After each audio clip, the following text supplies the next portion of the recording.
in the audience, revered Matajis, respected delegates, dear devotees.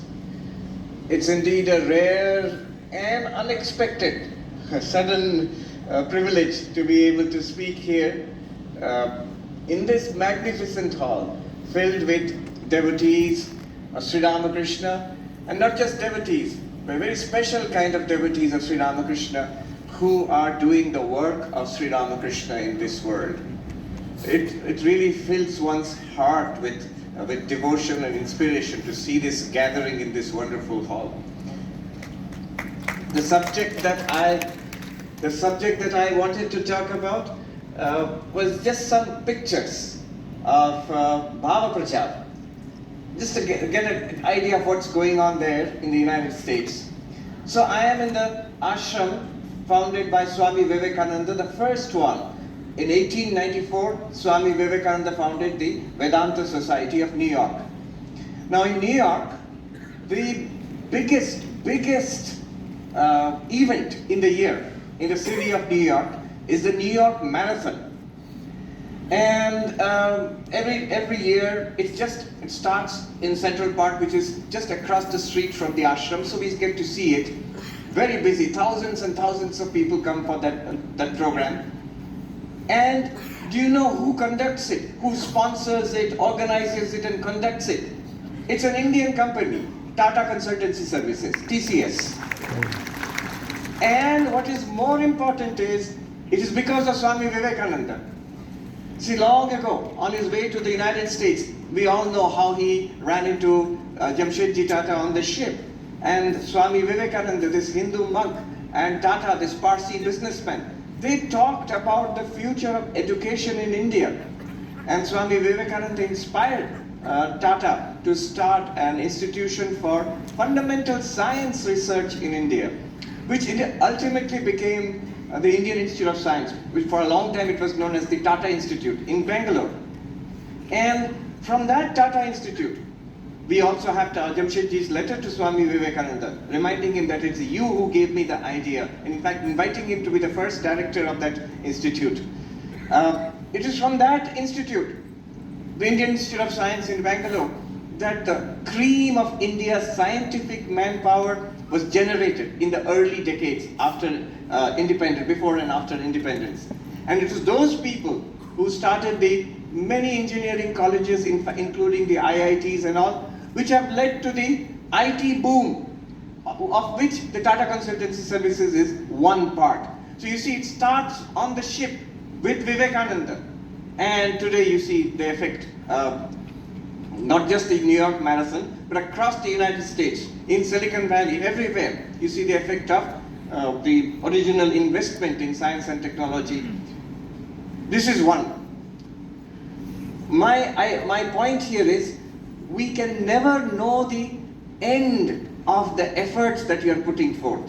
In our own ways, in small parts of, different parts of India, in the many different ashrams, hundreds of ashrams, you are giving these ideas, these inspiring spiritual teachings of Thakur Maha Swamiji to the next generation, to devotees and to youngsters. Swami Vivekananda said the greatest dana, the greatest gift that one can give, beyond the gift of food, beyond the gift of medicine, beyond the gift of secular knowledge, the highest gift that one can give is spiritual knowledge.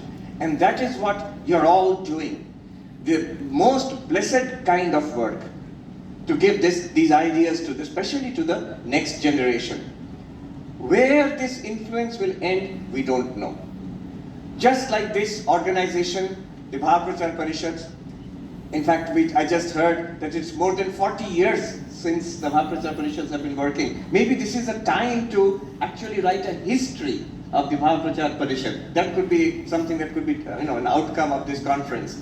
That would be a very valuable resource, not only to all the ashrams, but to other countries, including the United States, those who are doing this work in the United States.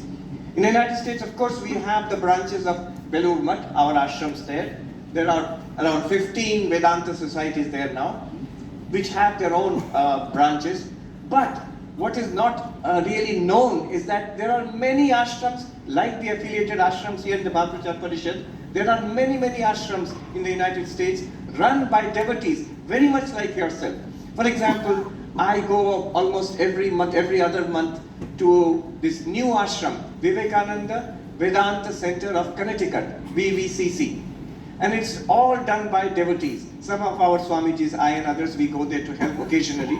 But all the programs are carried on. They raise the money, they bought the institute, that building and the grounds, and they conduct the regular programs.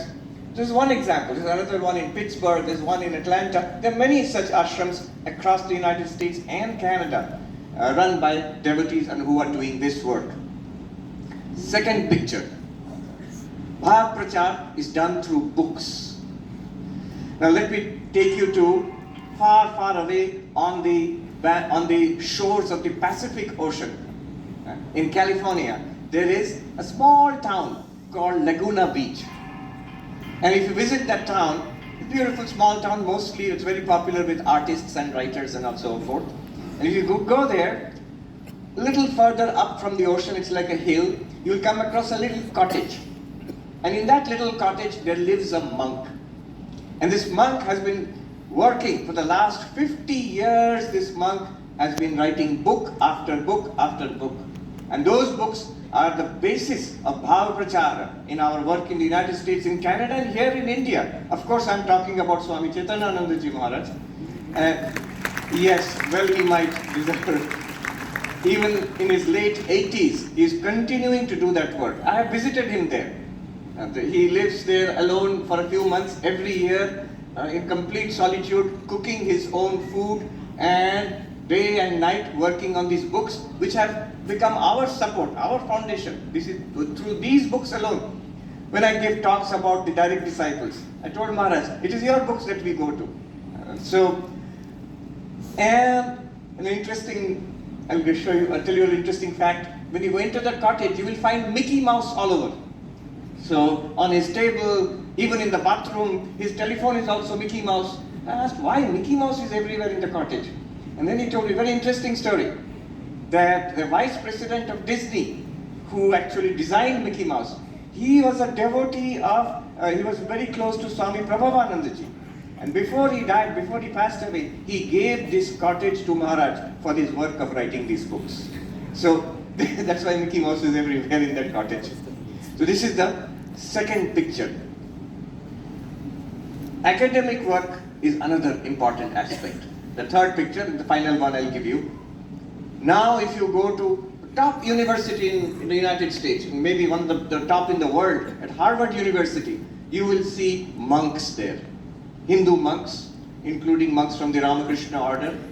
And the idea is to convey the ideas, the experiences and the views of actual practitioners of Hinduism in the class in which Hinduism is being taught, where Vedanta is being taught, where Upanishads are being taught, where Gita are being, yes, it is being taught at Harvard University. So they wanted that people who are actually practicing these in their own life, they should be part of the class. One of our young monks is doing an amazing work, Swami Medhananda Ji, doing an amazing work in spreading the ideas of Thakur, Ma, Swamiji, Vedanta across the academic circles in the United States and across the world also. Two landmark books which he has written, one on Thakur, philosophy of Sri Ramakrishna, and another one on the philosophy of Swami Vivekananda. Have been highly appreciated in intellectual circles. There is a book about how Hinduism spread in USA by Phil Goldberg. And there, the one chapter is the importance of intellectual work. The name of the chapter is The Swamis Taught the Smart Guys, and the Smart Guys taught the rest of us.